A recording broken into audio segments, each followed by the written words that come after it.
नमस्कार. आपण मागच्या व्हिडिओमध्ये बघितलं होतं काळाचे मुख्य 3 प्रकार. कोणते होते ते तर बघूयात आपण परत एकदा मी ते रिवाइज करते. काळाचे मुख्य 3 प्रकार आहेत. वर्तमान काळ, भूतकाळ आणि भविष्यकाळ. आता हे तीनही काळांचे उपप्रकार असतात. ते प्रत्येकी एका काळाचे 4 उपप्रकार असतात. तर आज आपण ते बघणार आहोत. तर आज आपण बघणार आहोत वर्तमान काळाचे 4 उपप्रकार कोणते. तर त्याच्यामध्ये पहिला आहे साधा वर्तमान काळ, त्याच्यानंतर अपूर्ण किंवा चालू वर्तमान काळ, त्याच्यानंतर आहे पूर्ण वर्तमान काळ आणि त्याच्यानंतर आहे रीती वर्तमान काळ म्हणजे काय? चालू पूर्ण म्हणजे जी क्रिया चालू आहे. आता आपण हे व्यवस्थित समजावून घेऊयात की नेमकं हे कशा प्रकारे. तर सगळ्यात आधी बघूयात आपण साधा वर्तमान काळ. साधा वर्तमान काळ म्हणजे काय? क्रिया सध्या घडत आहे. क्रिया काय होत आहे? सध्या घडत आहे. याचं उदाहरण आपण बघूया. मी आंबा खातो, मी अभ्यास करतो, मी टीव्ही पाहतो. ही क्रिया काय आहे? सध्या घडत आहे. याला म्हणत असतात साधा वर्तमान काळ. त्याच्यानंतर आपण बघूयात अपूर्ण किंवा चालू वर्तमान काळ.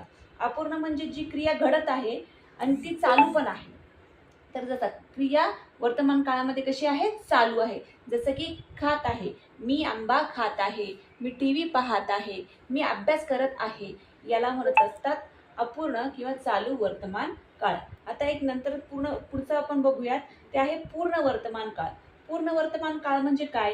क्रिया नुकतीच पूर्ण झाली आहे, म्हणजे इतक्यातच पूर्ण झालेली आहे. त्याला जास्त वेळही झालेला नाहीये किंवा ती होणारही नाही. असंही नाही की नेमकीच ती क्रिया झालेली आहे.